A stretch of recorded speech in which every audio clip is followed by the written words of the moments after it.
Nahuli ng isang milyonaryo ang isang batang babae na nagnanakaw ng pagkain sa palengke. Nang hindi nag-atubili, binayaran niya ang buong kariton na puno ng lahat ng kailangan nito. Dahil sa kuryosidad, sinundan niya ang bata hanggang sa isang barong-barong kung saan ito nakatira sa napakahirap na kalagayan. Sindak sa kanyang nakita, gumawa siya ng desisyon na magbabago magpakailanman sa hinaharap ng bata at ng kanyang pamilya. Si Romulo Villanueva ay nakatayo sa harap ng malaking salamin ng kanyang opisina sa ika-40 palapag ng Villanueva Tower sa Bonifacio Global City. Ang tinatanaw niya ay ang makukulay na ilaw ng Maynila sa oras ng takip-silim. Bilang CEO ng pinakamalaking technology company sa Pilipinas, ang Villanueva Innovations, nakamit na niya ang lahat ng pangarap na kanyang inasam. Mula sa pagiging isang hamak na programmer hanggang sa pagiging isa sa pinakamayamang tao sa bansa, narating na ni Romulo ang tuktok ng tagumpay sa edad na 45. "Sir, naririto na po ang mga dokumento para sa bagong acquisition," sabi ni Jasmine, ang kanyang sekretarya, habang inilalagay ang isang folder sa kanyang mesa. "Salamat, Jasmine. Maaari ka nang umuwi." "Gabi na," sagot ni Romulo nang hindi iniaalis ang mga mata sa tanawin ng lungsod. Nang mag-iisa na siyang muli, dumako ang kanyang tingin sa larawan sa kanyang mesa, isang lumang litrato ng kanyang ina, si Erlinda, na nakaupo sa harap ng isang makina ng panahi. 10 taon na ang nakalipas nang siya ay pumanaw dahil sa sakit sa puso. Hinaplos ni Romulo ang gilid ng larawan, iniisip kung gaano kahirap ang buhay nila noon sa isang maliit na barong-barong sa Tondo. "Ma, nakita mo ba kung nasaan na ako ngayon?" bulong niya sa hangin. Kinabukasan, isang Sabado, nagpasya si Romulo na bumisita sa kanyang pinagmulan. Madalang siyang bumabalik sa Tondo, ang lugar na kanyang kinalakihan. Nang magmaneho siya sa kanyang mamahaling Mercedes-Benz, naramdaman niya ang pagbabago ng kanyang kapaligiran mula sa maluluwang na kalye at matataas na gusali ng Bonifacio Global City patungo sa masikip at magulong mga kalye ng Tondo. Nakaramdam siya ng pamilyar na pagkabahala nang magsimulang dumami ang tao sa kalsada at umusok ang hangin. Iniliko niya ang kanyang sasakyan patungo sa isang grocery store na hindi niya maalala na naroon noon.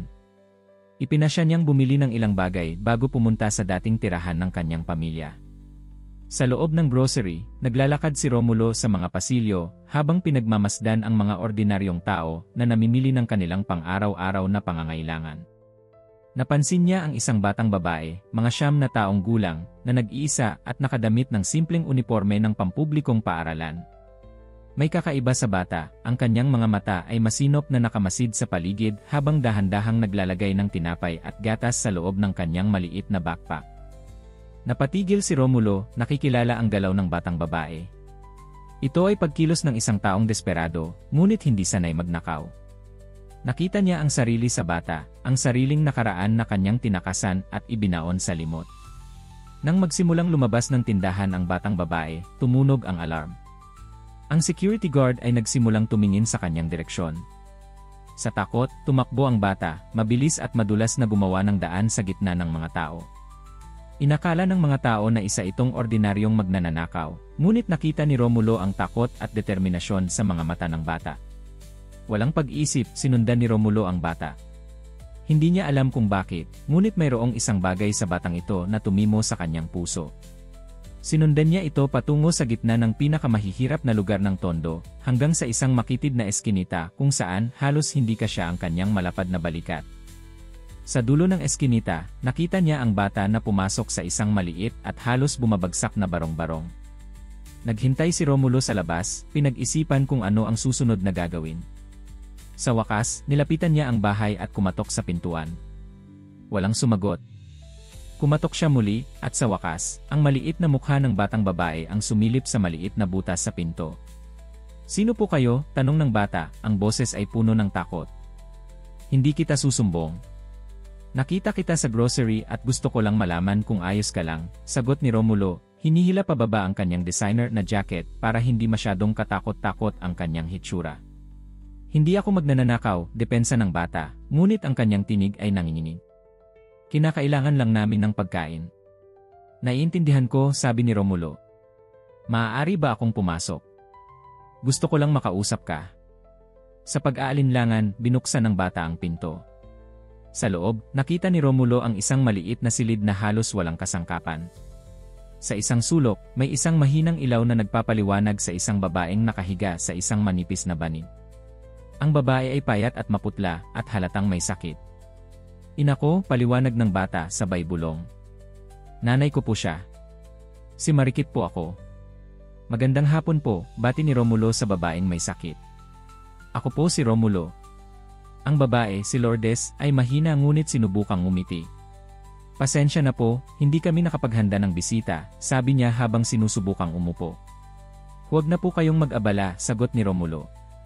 Napansin niya ang lumang makina ng panahi sa tabi ng banig, isang makina na kapareho ng ginamit ng kanyang ina. "Mananahi po ba kayo?" tanong niya. "Opo," sagot ni Lourdes. "Dati, bago ako nagkasakit. Ngayon, si Marikit na ang nag-aalaga sa akin." Napatingin si Romulo kay Marikit, na ngayon nagbubukas ng kanyang backpack para ipakita sa kanyang ina ang tinapay at gatas na kanyang nakuha. Nakita niya ang kahihiyan sa mga mata ng bata, ngunit pati na rin ang matatag na pagmamahal at determinasyon. Sa sandaling iyon, naramdaman ni Romulo ang isang matinding pagbabago sa loob ng kanyang puso. Ang batang ito, nagagawa ng anuman para sa kanyang ina, ay nagpaalala sa kanya ng sarili niyang nakaraan. Ang nakaraan na kanyang tinalikuran habang itinatayo niya ang kanyang imperyo.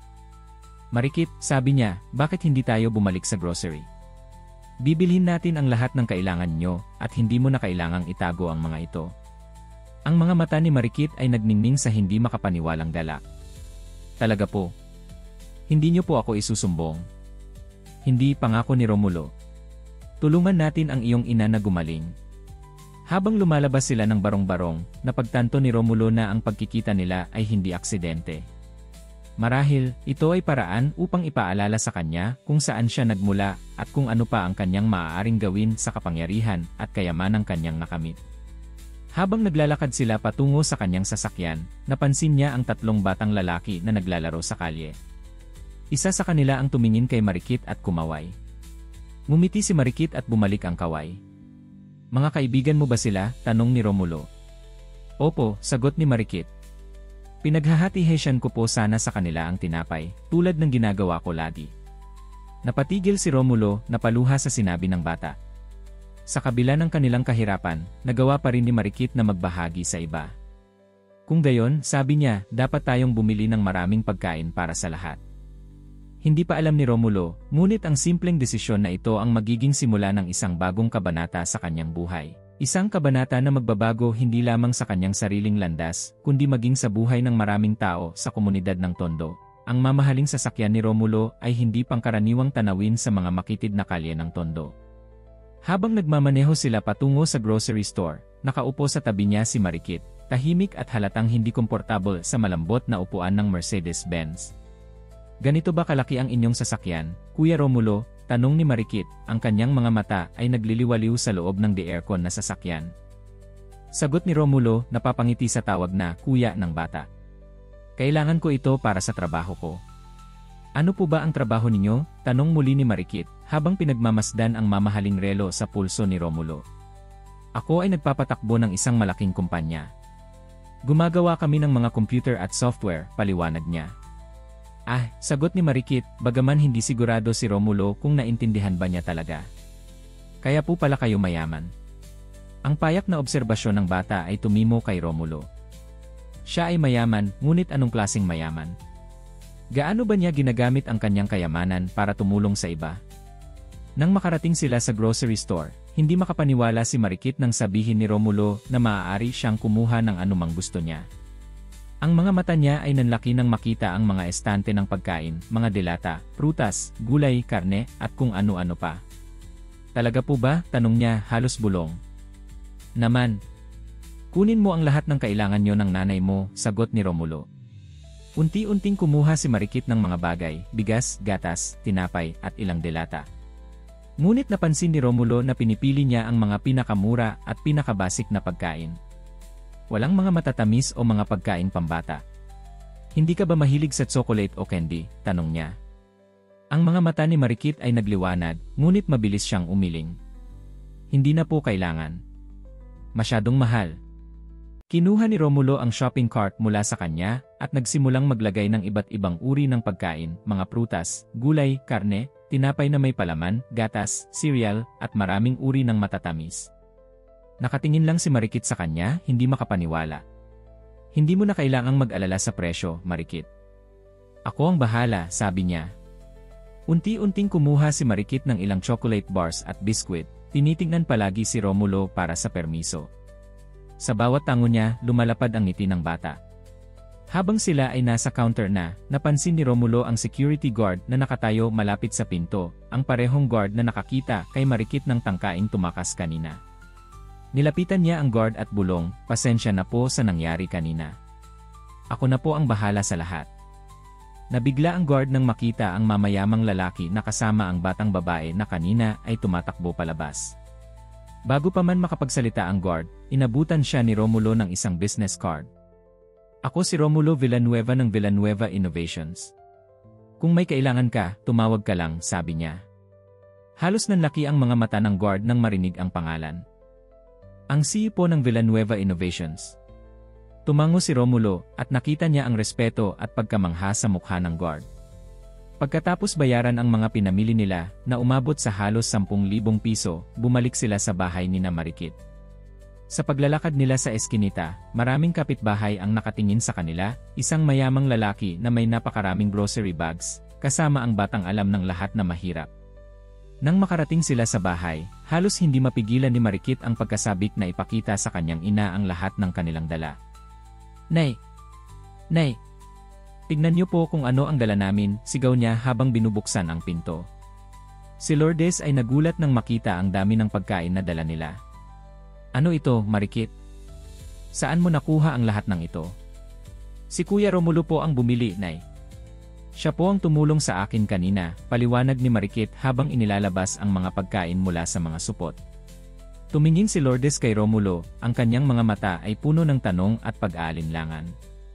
"Bakit po ninyo kami tinutulungan, Ginoong Romulo?" Umupo si Romulo sa isang simpleng bangko sa tabi ng banig ni Lourdes. "Alam mo, Lourdes, ang nanay ko ay dating mananahi din, pinalaki niya ako mag-isa, tulad mo kay Marikit.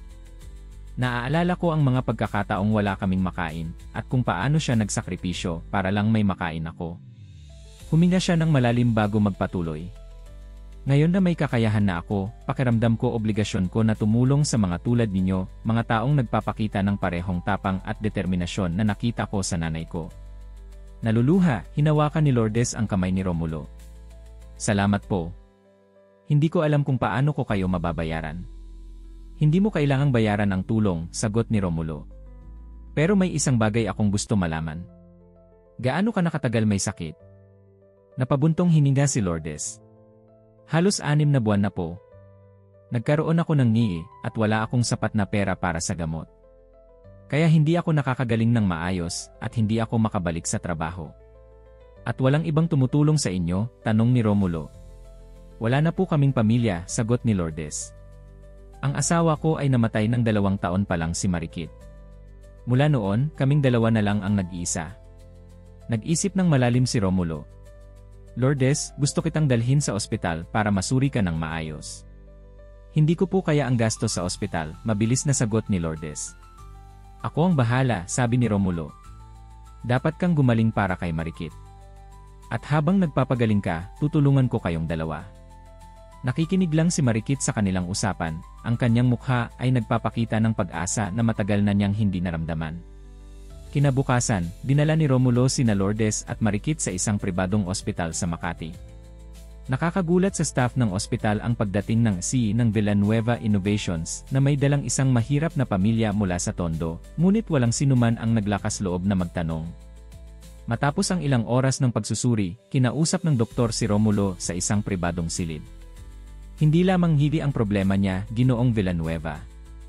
May malubhang anemia rin siya at malnutrition. Kailangan niya ng mahabang panahon ng pahinga, tamang pagkain, at regular na pag-inom ng gamot. "Gawin niyo ang lahat para gumaling siya," utos ni Romulo.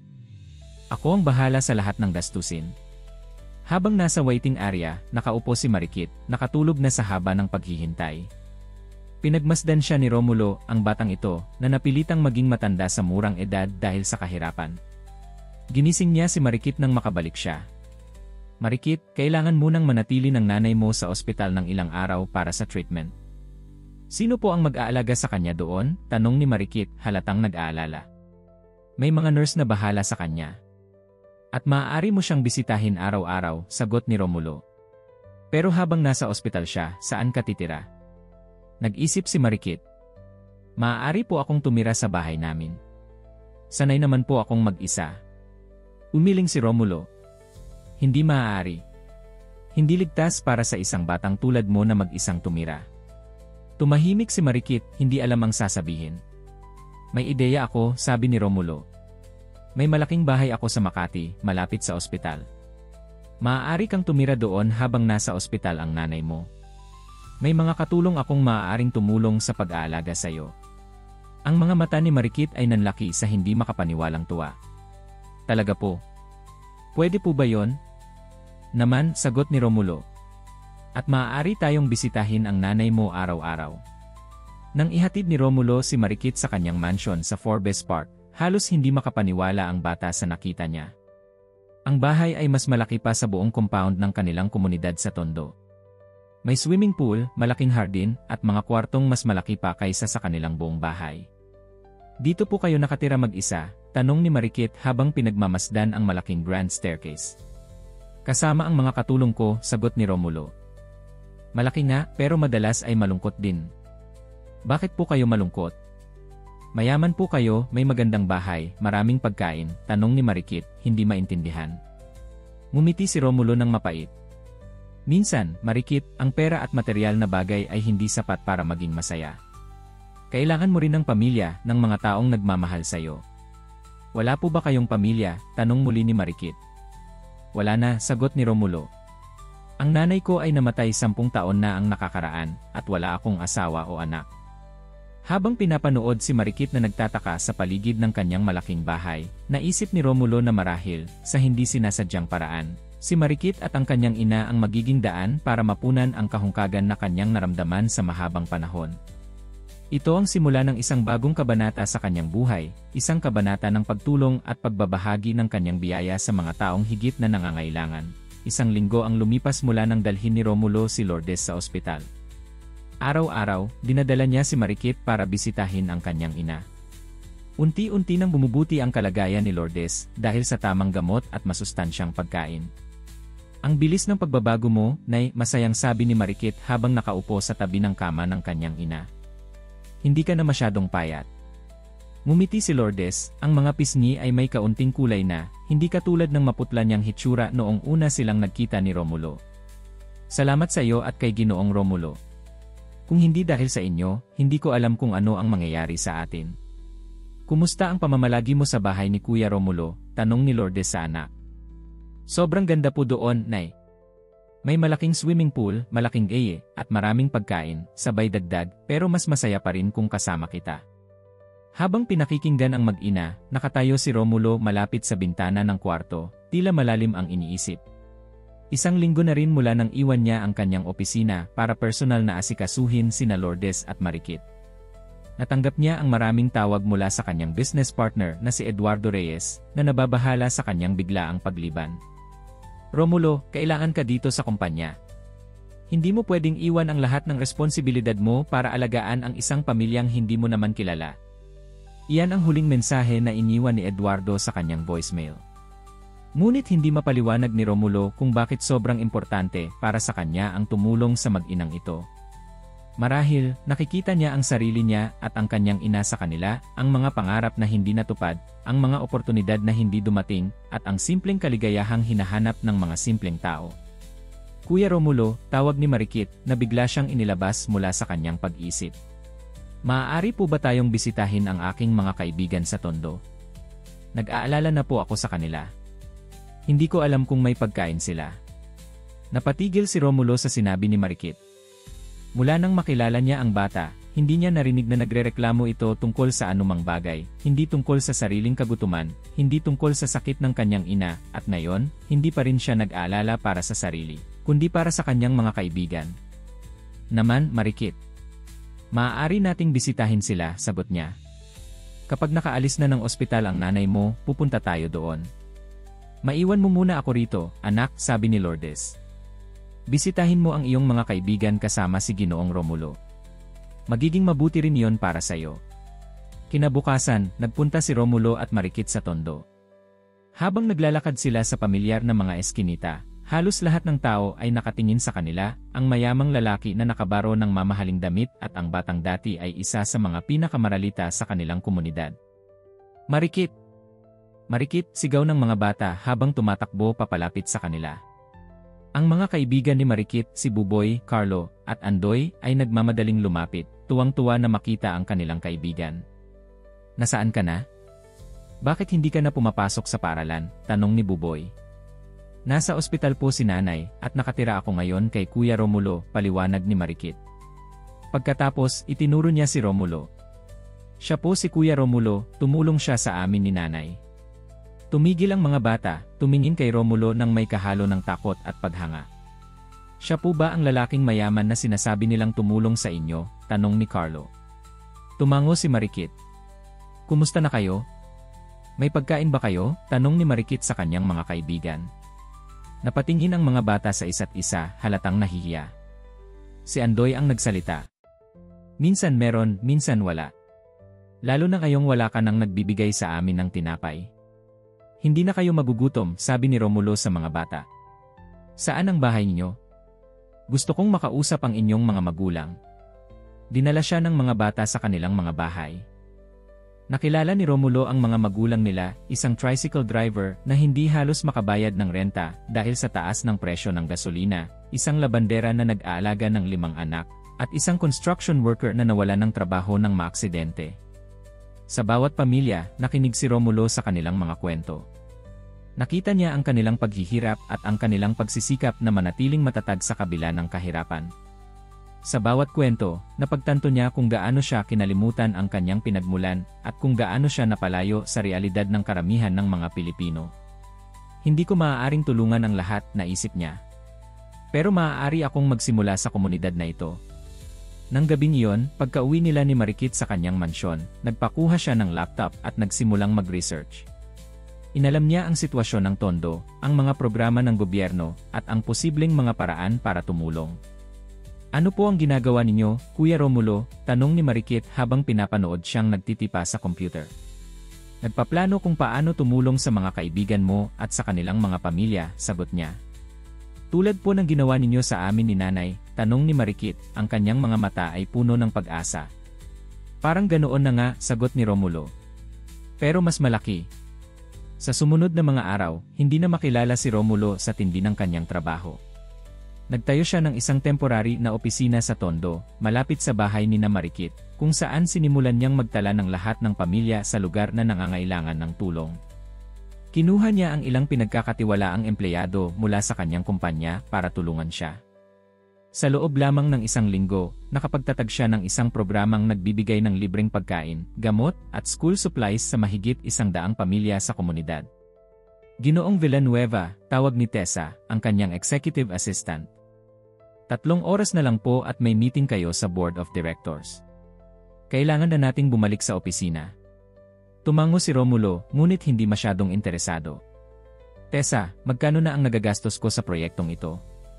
Halos 50 milyon na po, sagot ni Tessa, medyo nag-aalangan. Hindi po ba masyadong malaki na? Ito po ay sarili ninyong pera, hindi pera ng kumpanya. Hindi sapat, sagot ni Romulo. Kailangan nating gumawa ng isang permanenteng community center dito, isang lugar kung saan maaaring makatanggap ng medical care ang mga residente, kung saan maaaring mag-aral ang mga bata, at kung saan maaaring makahanap ng trabaho ang mga walang hanap buhay. Nabigla si Tessa sa sinabi ng kanyang boss. Ginoong Villanueva, naiintindihan ko po ang inyong intensyon, pero siguro dapat ninyong pag-isipan muna ito ng maayos. Mayroon po tayong kumpanya na kailangang pamahalaan.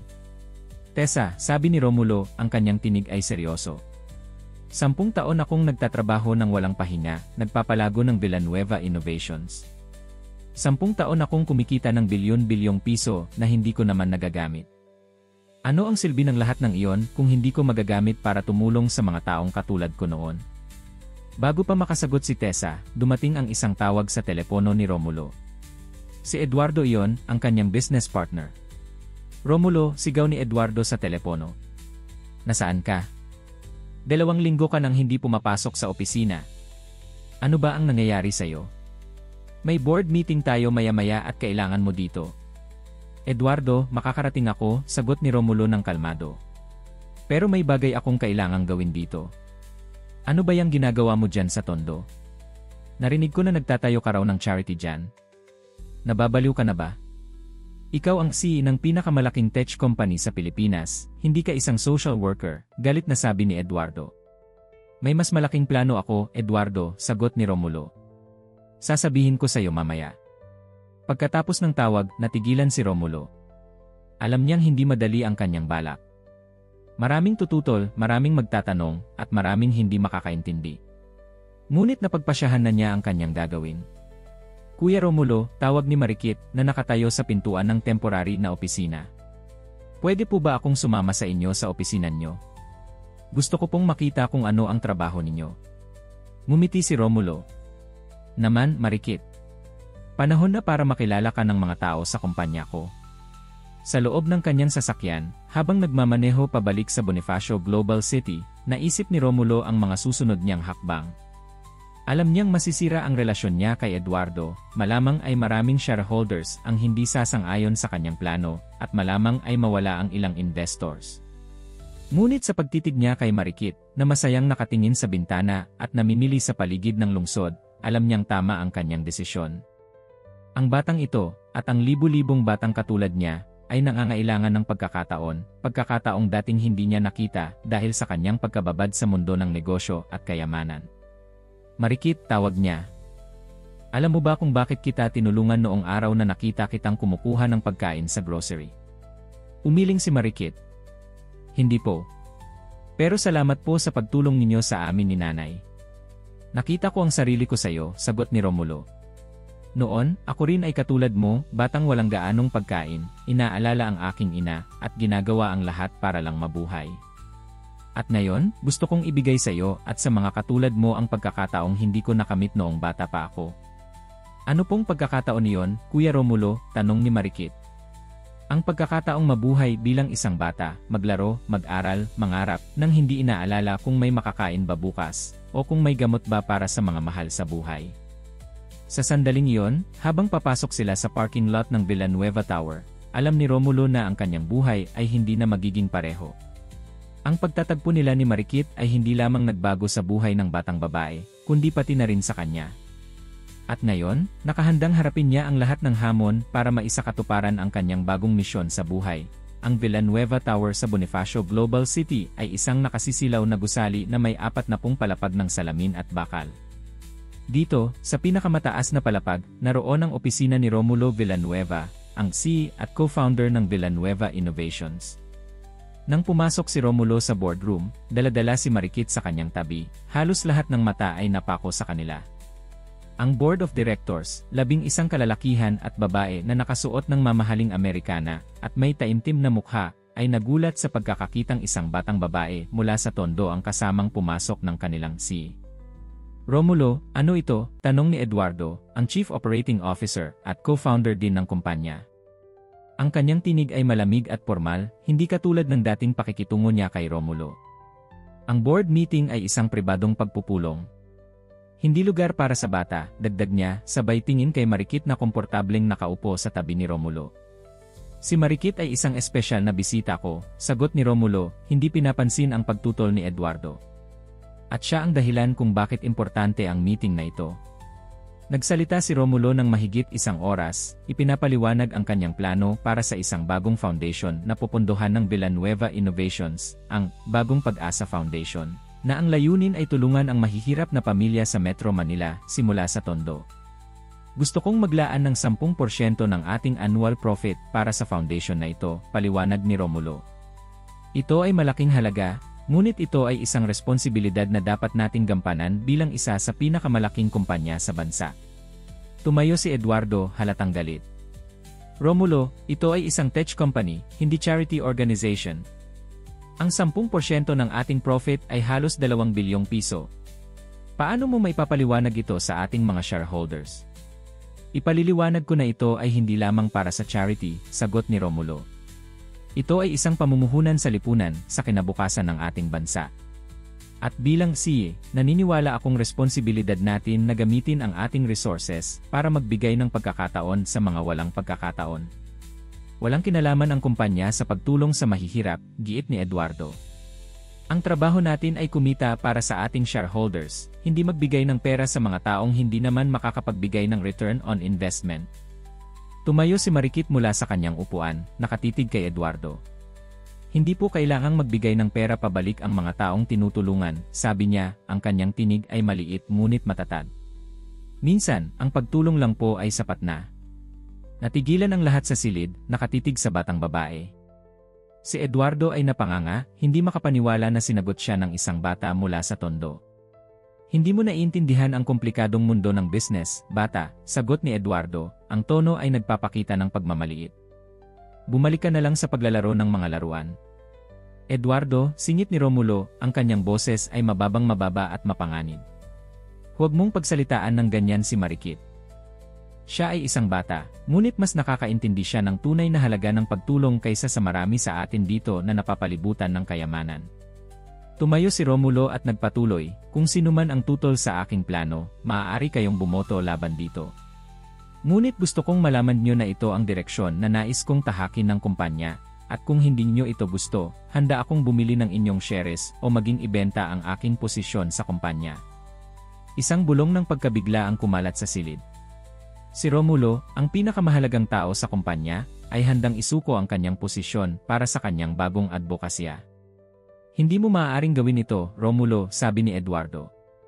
Ikaw ang mukha ng Villanueva Innovations. Ikaw ang dahilan kung bakit nagtitiwala ang mga investor sa atin. Kung aalis ka, maaaring bumagsak ang halaga ng kumpanya. Kung gayon, dapat ay suportahan nyo ang aking plano, sagot ni Romulo.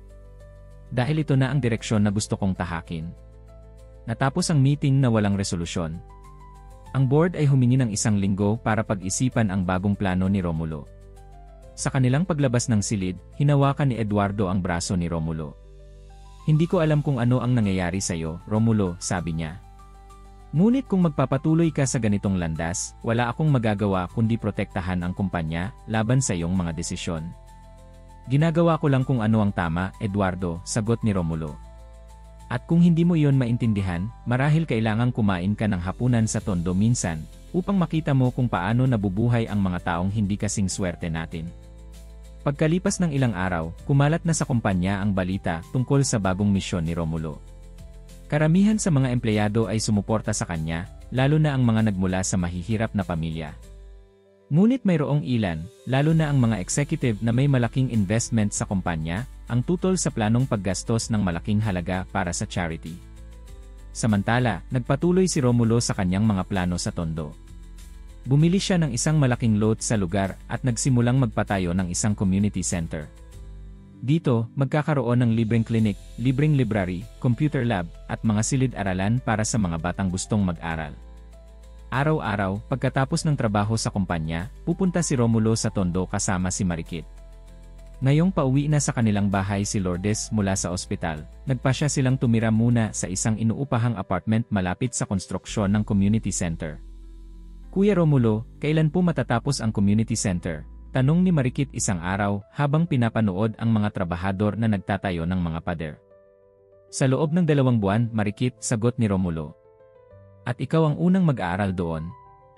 Talaga po? Tanong ni Marikit, ang kanyang mukha ay nagliliwanag. Dito na po ako mag-aaral. Malapit sa bahay namin. At hindi ka lang mag-aaral doon, dagdag ni Romulo. Gusto kitang tulungan na maging isang student leader. Maaari mong tulungan ang ibang bata na katulad mo.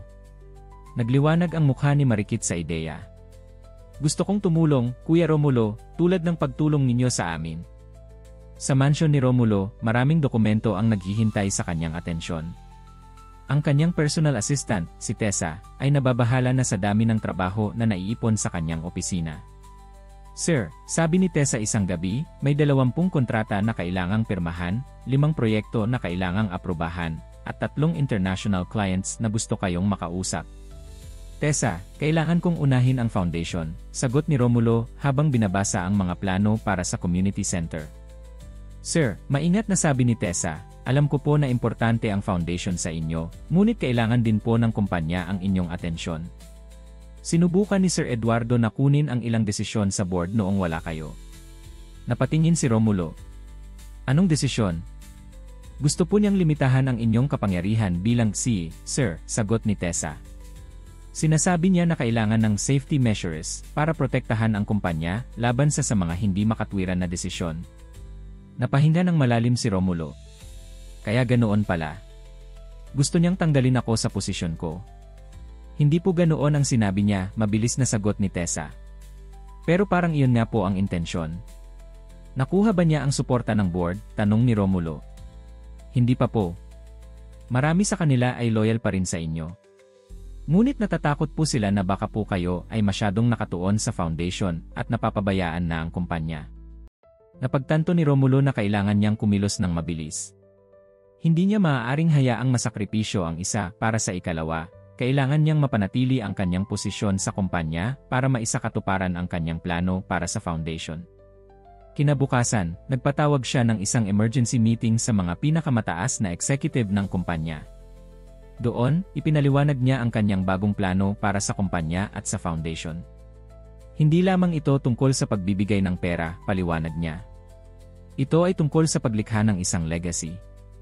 Isipin niyo, kapag ang Villanueva Innovations ay kilala hindi lamang bilang isang tech giant, kundi bilang isang kumpanyang may puso, isang kumpanyang nagbibigay ng pagkakataon sa mga walang pagkakataon, hindi ba't mas maraming tao ang susuporta sa atin?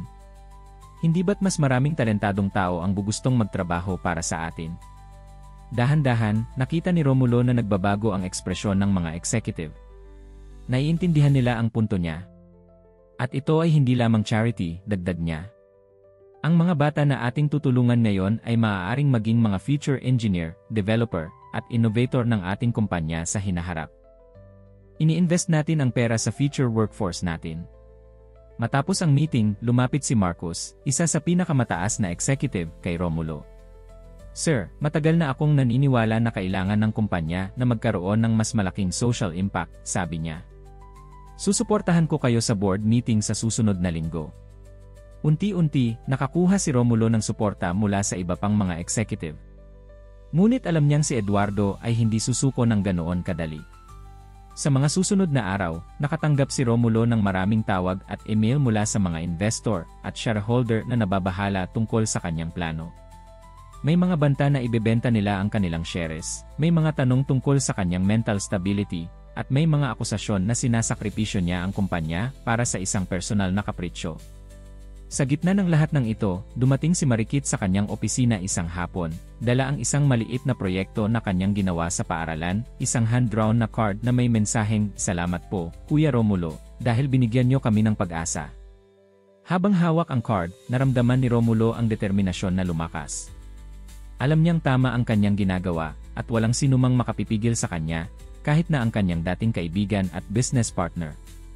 Isang araw bago ang napakahalagang board meeting kung saan pagpapasyahan ang kapalaran ng kanyang plano, nakatanggap si Romulo ng isang mensahe mula kay Eduardo. Romulo, magkita tayo. Hindi sa opisina, kundi sa neutral na lugar. Kailangan nating mag-usap bago ang meeting bukas. Pumayag si Romulo at nagkita sila sa isang tahimik na kainan sa Makati. Pagdating niya, nakita niya si Eduardo na nakaupo sa isang sulok, mukhang pagod at nag-aalala. Romulo, sabi ni Eduardo nang makaupo si Romulo sa harap niya, 10 taon tayong nagtrabaho ng magkasama para itayo ang Villanueva Innovations. 10 taon nating pinagpawisan, pinuhunan ang ating pera, oras, at lakas para maging successful ang kumpanya. At ngayon, handa kang isugal ang lahat ng iyon para sa isang foundation. Hindi ko isinusugal ang kumpanya, Eduardo, sagot ni Romulo. Ginagawa ko lamang kung ano ang tama. At kung naiintindihan mo kung saan ako nanggaling, maiintindihan mo rin kung bakit kailangan kong gawin ito. Pero bakit ngayon? Tanong ni Eduardo. Bakit hindi mo hinintay hanggang mas stable pa ang kumpanya? Bakit bigla kang nagbago dahil sa isang batang babae na nakilala mo lang sa Tondo? Napabuntong hininga si Romulo. Dahil nakita ko ang sarili ko kay Marikit. Nakita ko ang aking ina kay Lourdes. At napagtanto ko kung gaano ako kinalimutan ang pinagmulan ko habang inuuna ko ang kumpanya at ang kayamanan. Romulo, intindihin mo, git ni Eduardo.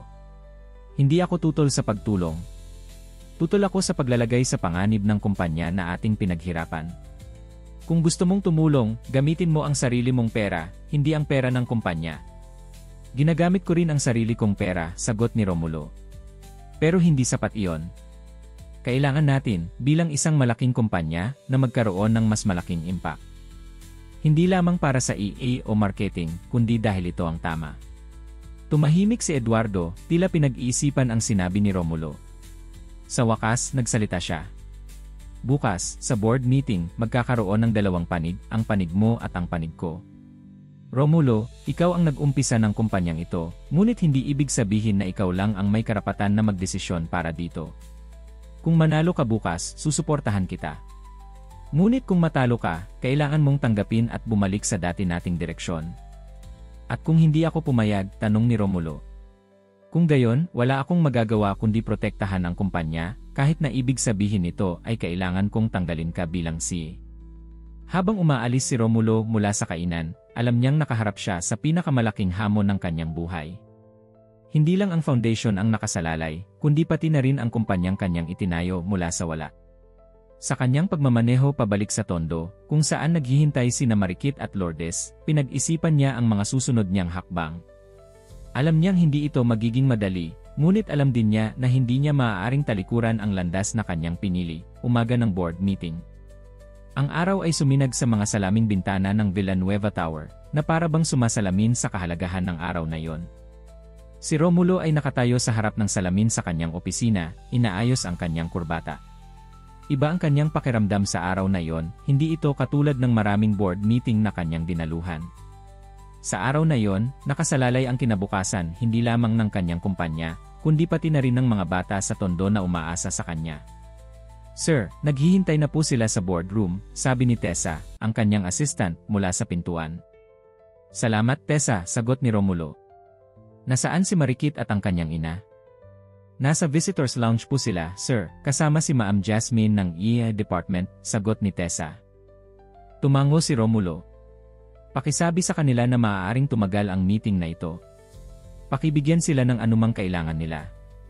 Bago pumunta sa boardroom, dumaan muna si Romulo sa visitors lounge para makita sina Marikit at Lourdes.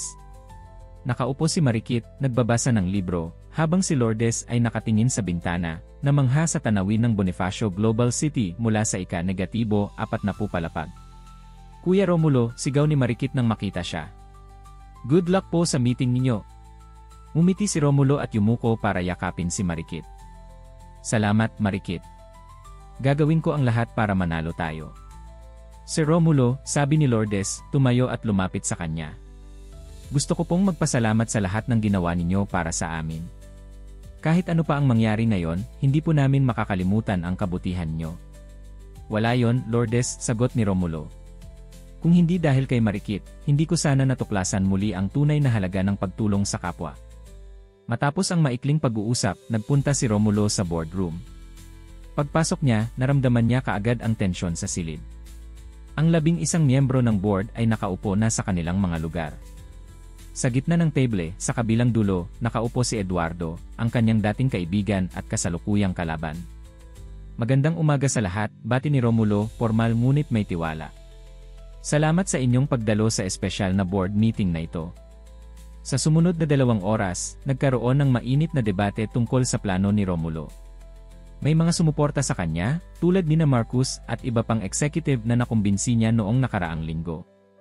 May mga tutol naman, kabilang si Eduardo at ang mga investor na mas interesado sa profit kaysa sa social impact.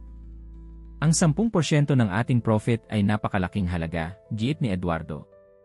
Hindi naman natin kailangang magbigay ng ganoon kalaki para masabing may social responsibility tayo.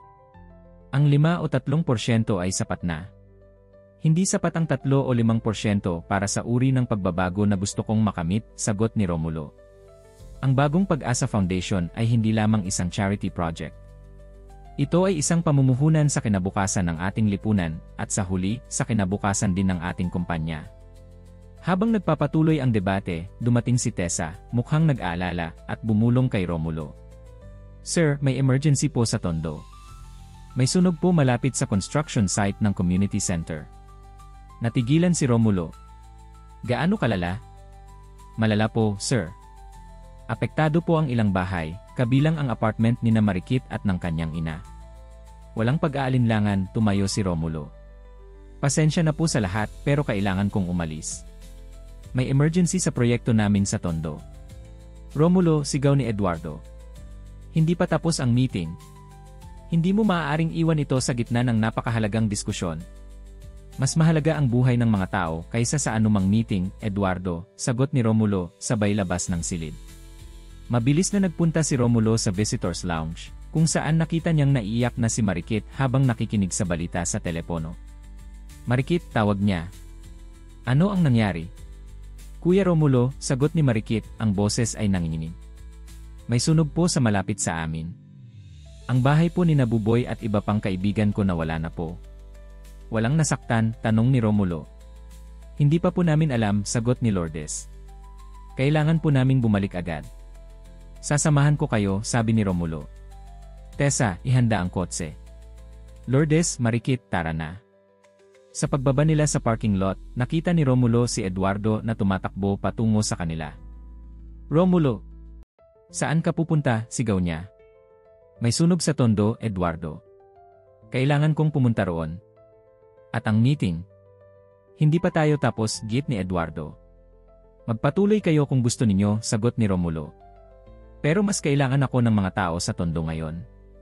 Kung aalis ka ngayon, Romulo, hindi ko mapipigilan ang board na bumoto laban sa iyo, babala ni Eduardo. Inuuna mo ang charity project na yan kaysa sa kumpanya, iyan ang pinatutunayan mo sa kanila. Huminto si Romulo at humarap kay Eduardo. Kung pipiliin nila ang profit kaysa sa pagtulong sa mga taong nangangailangan, hindi iyon ang uri ng kumpanya na gusto kong pamunuan. Habang nagmamaneho sila patungong Tondo, tahimik si Romulo, malalim ang iniisip. Alam niyang maaaring mawala sa kanya ang kumpanya, ang kayamanan, at ang kapangyarihang kanyang pinaghirapan. Ngunit sa tabi niya, nakaupo sina Marikit at Lourdes, at napagtanto niyang ang tunay na kayamanan ay hindi sa material na bagay, kundi sa pagkakataong makatulong sa iba. Nang makarating sila sa Tondo, nakita nila ang mga bumbero na sumusubok patayin ang apoy na kumakalat sa ilang bahay na gawa sa light materials. Ang construction site ng community center ay ligtas mula sa apoy, ngunit ang mga bahay sa paligid, kabilang ang mga tinitirhan ng kaibigan ni Marikit, ay nasusunog. Buboy! Carlo! Andoy, sigaw ni Marikit, naghahanap sa kanyang mga kaibigan sa gitna ng kalituhan. Marikit, isang boses ang sumagot. Si Buboy, usok-usok at nanginginig, tumakbo patungo sa kanila. Nasunog ang bahay namin. Lahat ng gamit namin wala na. Nasaan ang mga magulang mo? Tanong ni Lourdes. Nasa kabilang kanto po, kasama ang ibang pamilya, sagot ni Buboy. Mabilis na kumilos si Romulo. Tinawagan niya si Tessa at inutusan siyang magpadala ng relief goods, pagkain, tubig, at temporary shelter para sa lahat ng apektadong pamilya. Tinawagan din niya ang ilang kaibigan sa media para makapagpadala ng dagdag na tulong. Sa gitna ng kalituhan, isang reporter ang lumapit kay Romulo. Ginoong Villanueva, kayo po ba ang nagmamay-ari ng construction site na yan? Tanong niya, itinuro ang community center. Sagot ni Romulo. Ito ay magiging isang community center para sa mga residente ng Tondo. May nagsasabi po na ang sunog ay nagsimula dahil sa negligence sa construction site, sabi ng reporter, sabay tingin sa kanyang kamera. May komento po ba kayo tungkol dito? Ano? Gulat na tanong ni Romulo. Hindi iyan totoo. Ang construction site ay may mahigpit na safety protocol. Pero may mga saksi raw po na nakakita ng mga trabahador na nag-iwan ng sigarilyo sa paligid, giit ng reporter. Hindi pa man nakakasagot si Romulo, may isang grupo ng mga residente na lumapit sa kanya, mukhang galit. Ikaw ba ang mayaman na nagpapatayo ng gusali dito? Tanong ng isang lalaki. Dahil sa inyo, nawalan kami ng tirahan. Hindi, sagot ni Romulo. Hindi nagsimula ang sunog sa construction site. May investigation na gagawin para malaman ang tunay na dahilan. Sino ka para magsalita ng ganyan? Sigaw ng isa pang residente. Hindi ka nakatira dito. Hindi mo alam ang hirap namin. Dumating ka lang dito na dala-dala ang iyong pera, akala mo makakatulong ka. Napatigil si Romulo, hindi alam kung paano tutugon. Sa unang pagkakataon, naramdaman niya ang pagdududa at galit ng mga taong gusto niyang tulungan. Tama na po, isang maliit na boses ang sumigaw mula sa likuran niya. Si Marikit, na tumayo sa harap ng galit na grupo. Kilala ko po si Kuya Romulo, patuloy niya. Hindi niya gagawin ang bagay na yon. Siya po ang tumulong sa akin at sa nanay ko nang wala na kaming makain. Siya po ang nagpapagamot sa nanay ko nang may sakit siya. At ngayon, siya po ang nagpapatayo ng community center para sa ating lahat. Tumahimik ang mga residente, nakatitig sa maliit na batang babae na nagsasalita ng may kumpiyansa sa harap nila. Alam ko po na marami sa inyo ang nawala ng bahay at gamit, patuloy ni Marikit. Pero huwag natin sisihin ang taong gustong tumulong sa atin. Kung wala si Kuya Romulo, wala tayong community center na magbibigay sa atin ng libreng edukasyon at healthcare. Kung wala siya, marami sa atin ang patuloy na magugutom at mananatiling mahirap. Dahan-dahang humupa ang galit ng mga residente. Ang ilang nagsimulang magtanong tungkol sa plano para sa community center, habang ang iba ay umalis na para tulungan ang kanilang mga pamilya. Huminga ng malalim si Romulo, nagpapasalamat sa tapang ni Marikit. Sa edad na siyam, ipinakita niya ang karunungan at katapangan na hindi karaniwang makikita sa isang bata.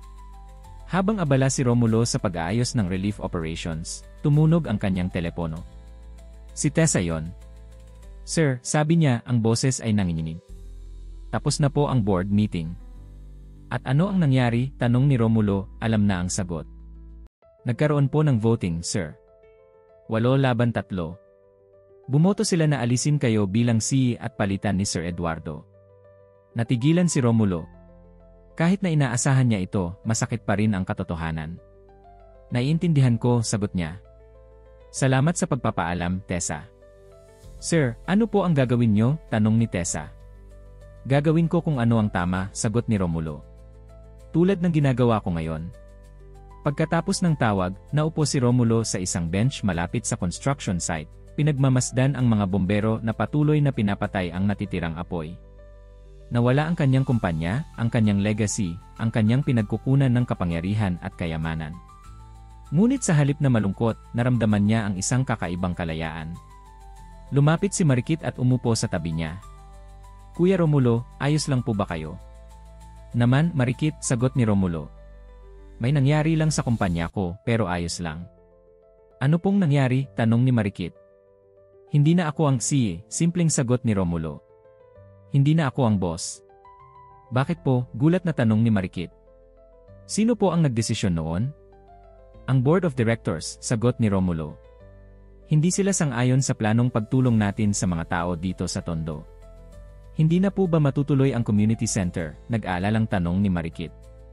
Ngumiti si Romulo at hinawakan ang kamay ni Marikit. Matutuloy pa rin yon, Marikit. Baka hindi kasing laki ng original na plano dahil wala na akong access sa pondo ng kumpanya, pero matutuloy pa rin yon. Gagamitin ko ang sarili kong pera para tapusin ito. Pero mawawala po ang trabaho ninyo, sabi ni Marikit, ang mga mata ay naluluhaan. Dahil po sa amin. Hindi dahil sa inyo, giit ni Romulo. Dahil sa desisyon ko. At alam mo ba, Marikit? Hindi ko pinagsisisihan ang desisyon na yon. Dahil sa iyo, natuklasan ko muli kung sino talaga ako, at kung ano ang tunay na mahalaga sa buhay. Huminga ng malalim si Romulo bago nagpatuloy. Maaaring nawala ang kumpanya ko, ngunit nakita ko kung gaano katapang, katalino, at kabuti ang isang batang tulad mo. Nakita ko ang potensyal ng mga batang katulad mo, na kung mabibigyan lamang ng pagkakataon, ay maaaring baguhin ang mundo. At iyon ang mas mahalagang kayamanan, kaysa sa anumang kumpanya o pera. Sa pagpatay ng huling apoy ng sunog, ang paglubog ng araw ay gumuhit ng kulay orange at rosa sa kalangitan ng Tondo. Sa gitna ng trahedya at kawalan, may isang bagong pag-asa ang sumisibol, isang pag-asa na dala ng isang mayamang lalaki na handang isuko ang lahat para sa prinsipyo, at isang maliit na batang babae na nagpakita sa kanya ng tunay na kahulugan ng tapang at kabutihan. Habang papauwi sila, hindi alam ni Romulo na ang kanyang tunay na laban ay hindi pa natatapos. At ang sumunod na kabanata ng kanyang buhay ay magiging mas mahirap, ngunit mas makabuluhan kaysa sa nakaraan. 2 linggo ang lumipas mula nang nawalan si Romulo ng kanyang posisyon bilang CEO ng Villanueva Innovations. Sa loob ng 2 linggong iyon, maraming nagbago sa kanyang buhay. Ang malaking mansyon niya sa Forbes Park ay halos walang gamit na dahil madalas siyang nakatira sa isang simpleng apartment malapit sa Tondo kung saan patuloy niyang inoobserbahan ang konstruksyon ng community center. Isang umaga, habang nag-iisa si Romulo sa construction site, may lumapit na kotse at bumaba si Eduardo. Romulo, tawag niya, lumapit sa dating kaibigan. Eduardo, tugon ni Romulo, hindi alam kung ano ang gagawin. Anong ginagawa mo rito? Gusto kitang makausap, sagot ni Eduardo. Nag-iisa ka ba? Sagot ni Romulo. Si Marikit ay nasa paaralan. Nag-enroll siya ulit. Tumango si Eduardo at tumingin sa paligid, pinagmamasdan ang kalahating natapos na community center. Maganda ang plano mo rito, komento niya. Makikita ko kung bakit ito napakahalaga para sa'yo. Natigilan si Romulo, hindi inasahan ang ganitong reaksyon mula kay Eduardo. Eduardo, bakit ka nandito? Bumuntong hininga si Eduardo. Gusto kong mag-sorry, Romulo. Hindi ko naintindihan noon kung bakit sobrang importante ito para sa'yo. Pero pagkatapos mong umalis ng board meeting para tumulong sa mga naapektuhan ng sunog, marami sa board ang nagbago ang isip. Ano ang ibig mong sabihin? Tanong ni Romulo. Hindi ako ang naging siye, sagot ni Eduardo. Pagkatapos ng voting na alisin ka, nagkaroon ng isa pang discussion. Maraming nag-alala na walang sino man ang kayang pumalit sa'yo. Ang mga empleyado ay nagsimulang magprotesta, at ilang malalaking clients ang nagbanta na aalis kung hindi ikaw ang CEO. At ano ang nangyari? Tanong ni Romulo. Nagkaroon ng emergency meeting kahapon, paliwanag ni Eduardo. Binawi nila ang kanilang desisyon. Gusto nila at gusto ko rin na bumalik ka bilang CEO. Natigilan si Romulo, hindi makapaniwala sa narinig. Bakit nagbago ang isip mo, Eduardo? Huminga ng malalim si Eduardo. Nakita ko ang news report tungkol sa ginawa mo sa Tondo pagkatapos ng sunog. Nakita ko kung paano ka tumulong sa mga nawalan ng tirahan. At nakita ko rin si Marikit, ang batang babaeng iyon na nagsalita para sa iyo sa harap ng galit na crowd. Naluha si Eduardo bago nagpatuloy. Napag-isip ako. Hindi lamang tungkol sa kumpanya ang lahat, di ba? May mas malaking responsibilidad tayo sa lipunan. Romulo, ikaw ang nakakita nito noon pa, at ako ang naging bulag. Napatigil si Romulo, pinoproseso ang sinabi ng kanyang dating kaibigan. Eduardo, nagpapasalamat ako sa offer na yan, pero hindi ko alam kung gusto kong bumalik. Masaya ako sa ginagawa ko ngayon, ang pagtutok sa pagtulong sa iba. Pero mas marami kang matutulungan kung ikaw ang CEO, giit ni Eduardo. Isipin mo, sa halip na gamitin ang personal mong pera, maaari mong gamitin ang resources ng buong kumpanya para makatulong. Paano ang foundation? Tanong ni Romulo. Inaprubahan na ng board ang iyong plano, sagot ni Eduardo.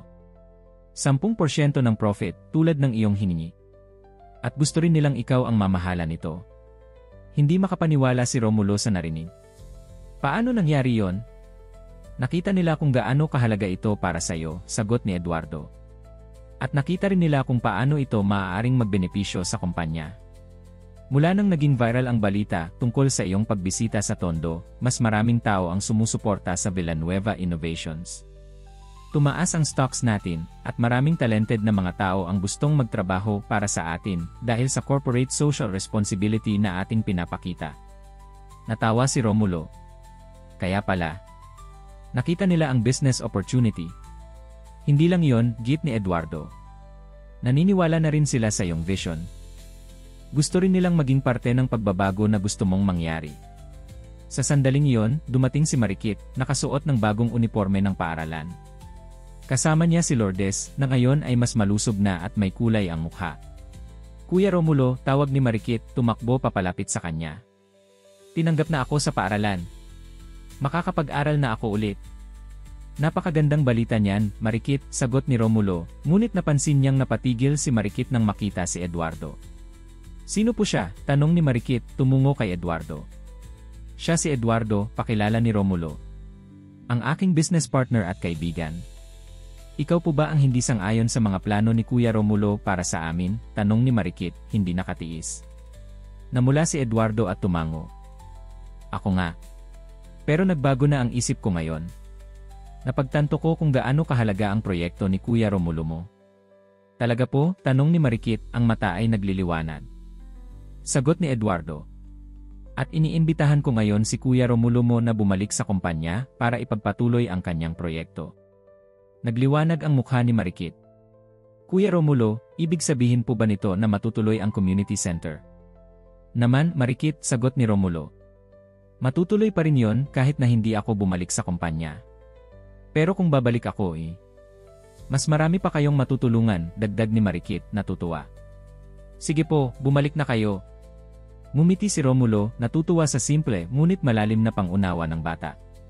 Sige, Marikit. Babalik ako sa kumpanya. Tinitigan ni Romulo si Eduardo at inilahad ang kanyang kamay. Partners ulit. Tinanggap ni Eduardo ang kamay ni Romulo at mumiti. Partners ulit. Pero sa pagkakataong ito, tama ang prinsipyo mo, Romulo. Tama ang direksyon na gusto mong tahakin. Isang buwan ang lumipas at ang community center ay natapos na. Ang dating maliit na proyekto ni Romulo ay naging isang malaking kompleks na may libreng clinic, library, computer lab, vocational training center, at playground para sa mga bata. Sa araw ng grand opening, dumalo hindi lamang ang mga residente ng Tondo, kundi pati na rin ang mga executive at empleyado ng Villanueva Innovations. Kasama rin ang ilang kilalang personalidad at politiko na sumusuporta sa advokasya ni Romulo. Sa araw na ito, sabi ni Romulo sa kanyang speech, binubuksan natin ang unang bagong Pag-asa Community Center. Ngunit hindi ito ang magiging huli. Sa mga susunod na taon, magtatayo tayo ng katulad na mga center sa iba't ibang parte ng Metro Manila at sa huli, sa buong Pilipinas. Nagpalakpakan ng mga tao, lalo na ang mga residente ng Tondo na matagal nang naghihintay para sa ganitong uri ng tulong. Ang center na ito ay hindi lamang isang lugar para sa charity, patuloy ni Romulo. Ito ay isang lugar para sa oportunidad, para sa pag-asa, at para sa pagbabago.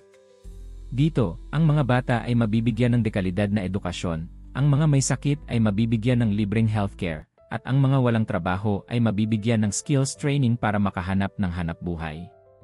Habang nagsasalita si Romulo, nakatingin siya kay Marikit na nakaupo sa unahan, nakasuot ng bagong uniforme. Sa tabi niya ay si Lourdes, na ngayon ay nagtatrabaho na sa center bilang isang instructor sa pagtahi. Kasama rin nila si Nabuboy, Carlo, at Andoy, ang mga kaibigang tinulungan din ni Romulo matapos ang sunog. Ang center na ito ay pinangalanan ko sa aking ina, si Erlinda Villanueva, patuloy ni Romulo. Siya ay isang mananahi na nagsakripisyo ng lahat para maibigay sa akin ang edukasyon at pagkakataon na hindi niya nakamit.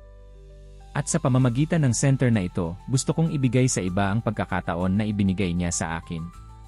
Sa pagtatapos ng speech ni Romulo, itinaas niya ang isang ribbon-cutting scissors. At ngayon, gusto kong tawagin dito ang taong naging inspirasyon ng lahat ng ito, si Marikit Santos. Nabigla si Marikit nang marinig ang kanyang pangalan. Tinulak siya ni Lourdes na pumunta sa entablado, kung saan inabutan siya ni Romulo ng scissors. Marikit, ikaw ang magbubukas ng center na ito, sabi ni Romulo. Dahil ikaw ang nagpakita sa akin ng daan patungo rito. Namumula sa hiya ngunit punong-puno ng kaligayahan, sumama si Marikit kay Romulo sa pagputol ng ribbon habang sumisigaw ang crowd sa pagbati. Sa sumunod na mga buwan, nagpatuloy ang buhay ni Romulo bilang CEO ng Villanueva Innovations. Ngunit may malaking pagbabago, 3 araw sa isang linggo, nagtatrabaho siya sa community center, personal na nangangasiwa sa mga programa at nakikilala ang mga pamilya na kanilang tinutulungan. Si Marikit ay isa sa mga pinakamahuhusay na estudyante sa center, excel sa kanyang mga pag-aaral at laging handang tumulong sa iba. Ang kanyang kwento ay naging inspirasyon sa marami, at si Romulo ay madalas siyang dinadala sa mga event at conference para ibahagi ang kanilang karanasan. Isang araw, habang nakaupo sila sa bench sa playground ng center, tinanong ni Marikit si Romulo. Kuya Romulo, masaya po ba kayo ngayon?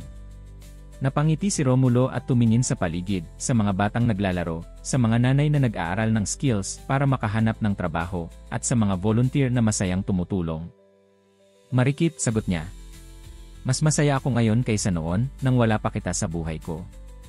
Bakit po? Tanong ni Marikit, nagtataka. Noon po, wala kayong problema. Mayaman kayo, may malaking bahay, at maraming pera. Pero walang tunay na kahulugan ang buhay ko noon, sagot ni Romulo. Ngayon, nakikita ko ang impact ng aking ginagawa sa buhay ng ibang tao. Nakikita ko ang mga ngiti sa mga mukha ng mga bata tulad mo, at nalalaman kong may nagawa akong kaibahan sa mundo. Salamat po, Kuya Romulo, sabi ni Marikit, yumakap sa kanya. Salamat po sa pagtulong sa amin. Paglaki ko, gusto ko pong maging katulad ninyo, isang taong tumutulong sa iba. Hindi, Marikit, sagot ni Romulo. Ako ang dapat magpasalamat sa iyo. Ikaw ang nagturo sa akin ng pinakamahalagang lesson sa buhay, na ang tunay na kahulugan ng tagumpay ay hindi nasusukat sa dami ng kayamanan, kundi sa dami ng buhay na iyong naapektuhan ng positibo. Sa loob ng ilang taon, ang Bagong Pag-asa Foundation ay naging isa sa pinakamalaking charitable organization sa Pilipinas. Ang Villanueva Innovations ay patuloy na lumalago, at kakaiba sa ibang tech companies, ito ay kilala hindi lamang sa mga produkto nito kundi pati na rin sa impact nito sa lipunan. Si Marikit ay lumaki bilang isang matalino at mapagkalingang dalaga. Sa edad na 18, siya ay naging scholar sa isang prestihiyosong universidad, nag-aaral ng Business Administration, dahil gusto niyang tulungan si Romulo sa foundation pagkatapos niyang graduate. Si Lourdes naman ay naging head instructor ng vocational training program sa center, tumutulong sa mga nanay na matuto ng skills para makahanap ng trabaho. At si Romulo, siya ay naging isang iba't ibang klase ng CEO, isa na hindi lamang nagpapalago ng kumpanya, kundi pati na rin ng mga buhay ng mga taong nasa paligid niya. Ang dating ambisyosong negosyante ay naging isang halimbawa ng corporate social responsibility, inspirasyon sa maraming negosyante na sumunod sa kanyang yapak. Sa bawat bagong community center na kanilang binubuksan, laging naroroon si Marikit sa tabi niya, nagpapaalala sa kanya kung bakit niya sinimulan ang lahat ng ito. At sa bawat bata na kanilang natutulungan, nakikita niya ang sarili niya noon, isang batang may pangarap at potensyal, na kailangan lamang ng pagkakataon para umunlad. Alam mo, Marikit, sabi ni Romulo isang araw, habang pinapanood nila ang pagtatapos ng unang batch ng scholars ng foundation, hindi lang ikaw ang aking tinulungan. Ikaw ang tumulong sa akin, tinulungan mo akong makabalik sa aking tunay na sarili. Ngumiti si Marikit, ngayon ay isang maganda at matalinong dalaga. Hindi po natin kailangang malaman kung sino ang tumulong sa kanino, Kuya Romulo. Ang mahalaga, nagkatagpo tayo, at sa pagtatagpong iyon, nabago ang ating mga buhay, at nabago rin ang buhay ng maraming tao. Sa sandaling iyon, habang pinapanood nila ang mga graduate na punong-puno ng pag-asa at pangarap, napagtanto ni Romulo na ang tunay na tagumpay ay hindi nasusukat sa mga awards, kayamanan, o posisyon. Ito ay nasusukat sa mga buhay na iyong naabot, sa mga pagbabago na iyong nalikha, at sa mga puso na iyong naantig. At sa pamamagitan ng isang simpleng pagtatagpo sa isang grocery store sa Tondo, isang mayamang CEO at isang mahirap na batang babae ay nagbago hindi lamang ng kanilang mga sariling buhay, kundi pati na rin ang buhay ng libu-libong taong dating walang pag-asa.